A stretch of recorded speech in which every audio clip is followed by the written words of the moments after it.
Bonjour, vous êtes sur Tiki News, je suis Oumaima Al-Ranebi et voici le résumé de cette semaine.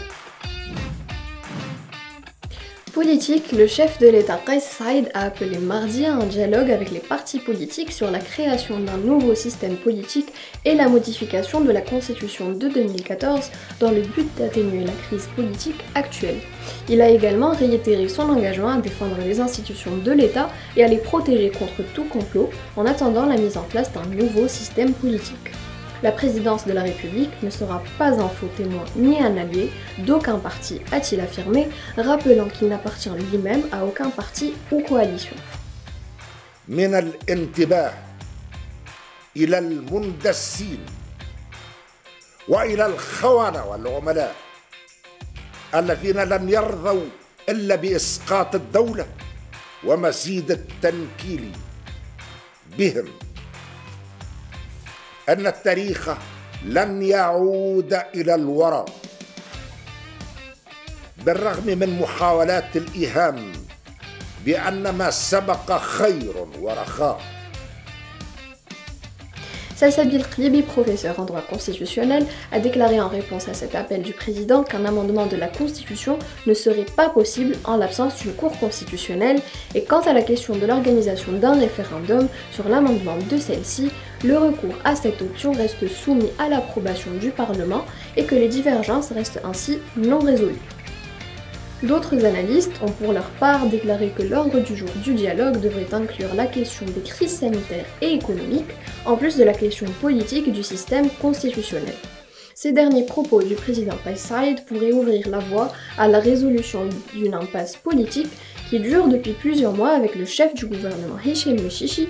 et suggère que le gouvernement de ce dernier ne cédera pas malgré les vives critiques qui lui sont adressées. Suite à cette rencontre qui a réuni cette semaine le président Kais Saïed avec d'anciens chefs du gouvernement, les dirigeants du mouvement des Nahda ont réagi avec optimisme quant aux démarches en cours pour libérer le pays de la crise. Selon Fathi El-Ayedi du bloc des Nahda, le président Kais Saïed a présenté diverses propositions qui lui ont été communiquées par le secrétaire général de l'UGTT, Noureddine Taboubi, ainsi qu'au reste des partis. Il a ajouté que le président a accordé aux partis la liberté de déterminer le type de gouvernement qu'il soit, indépendant ou pas. Les déclarations de la présidence de mardi ont par ailleurs été éclipsées par son affirmation que certains partis politiques auraient comploté son assassinat et que, selon ses dires, les vrais patriotes n'organisent pas de réunion à l'étranger pour s'enfuir, pour destituer le président de la République et l'assassiner.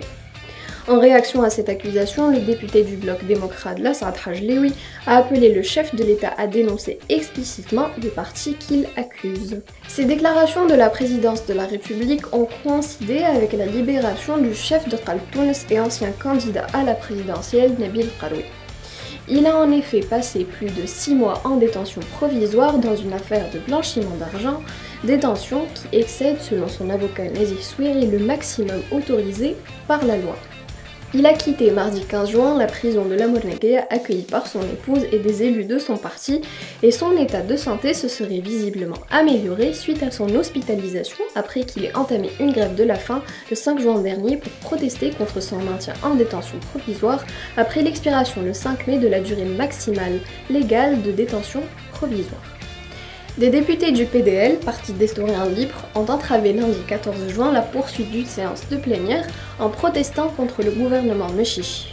Samira Chaouechi, première vice-présidente de l'Assemblée des représentants du peuple, a décidé de lever les travaux de la plénière environ 1 heure après son début face au chaos grandissant des députés du PDL qui ont appelé la ministre de l'Enseignement supérieur et de la Recherche scientifique, Olfa Benouda Sioud, à quitter l'hémicycle. La ministre a en effet été contrainte de quitter le Parlement, ce qui a poussé à la levée de la séance. Les membres du bloc ont par ailleurs continué leur protestation et 2 d'entre eux ont délibérément utilisé des amplificateurs de son en criant « Dégage !». Cette séance était, rappelons-le, consacrée à un dialogue avec le ministre des Affaires sociales Mohamed Trabelsi, la ministre de l'Enseignement supérieur et de la Recherche scientifique Olfa Benouda Sioud et la ministre par intérim de la Jeunesse, des Sports et de l'Insertion professionnelle Sihem Raïti. Société, le ministère des Affaires religieuses a annoncé lundi 14 juin le report du pèlerinage Hajj à l'année prochaine. Ce report intervient en application de la décision du ministère saoudien du Hajj et de la Umrah qui prévoit de maintenir le pèlerinage cette année, mais avec un nombre limité de fidèles se trouvant à l'intérieur du royaume, et 60 000 résidents vaccinés seront autorisés à effectuer le grand pèlerinage à la Mecque. Le ministère des Affaires religieuses tunisien explique cette décision par des raisons sanitaires dictées par la propagation de la pandémie de coronavirus.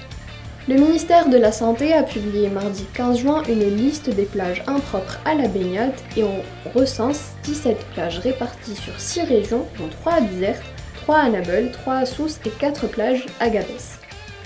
Économie Lutica, Union tunisienne de l'industrie du commerce et de l'artisanat, a proposé vendredi 18 juin un plan de sauvetage économique en 10 points. Ce plan propose l'amélioration du climat général des affaires, la relance de l'investissement et la réforme des institutions publiques, tout en mettant l'accent sur la nécessité de réviser certains articles de la Constitution et le lancement d'un dialogue national. Lutica a par ailleurs appelé à résoudre le dilemme de la dette nationale, à revoir la politique de subvention et à l'orienter sans nuire aux intérêts des catégories vulnérables et à se concentrer sur les secteurs prometteurs, notamment les énergies renouvelables. La centrale a ainsi mis l'accent sur l'importance de trouver une solution aux problèmes de financement des projets en raison du manque de liquidité et à accélérer l'intégration au commerce parallèle dans l'économie formelle. Lutica a appelé en outre l'État et ses institutions à s'engager à payer les sommes dues aux différents secteurs. Par ailleurs, l'organisation a dénoncé la campagne de dénigrement du secteur privé qui a accompagné les récentes augmentations de certains produits de base. Coronavirus, bilan de la semaine, une moyenne de 2000 nouveaux cas de contamination par jour ont été enregistrés cette semaine. La Tunisie souhaite dans ce sens fabriquer le vaccin anti-Covid et a reçu un soutien de la part de la directrice générale de l'OMC, Ngozi Okonjo-Iweala, qui a affirmé qu'elle œuvrera avec l'OMS à aider le pays à réaliser cette demande. Sport, selon le ministère de la Jeunesse, des Sports et de l'Intégration professionnelle, le public pourrait progressivement faire son retour dans les stades à partir de cette semaine, mais exige la présence d'un certificat de vaccination anti-Covid ou un test PCR négatif 72 heures avant le match. Le club africain a en effet demandé aux autorités concernées d'autoriser la présence du public au stade de Rades dimanche 20 juin à l'occasion de la demi-finale de la Coupe de Tunisie face à l'Union sportive de Monastir. Merci de nous avoir suivis sur Chiqui News et bonne semaine à vous tous.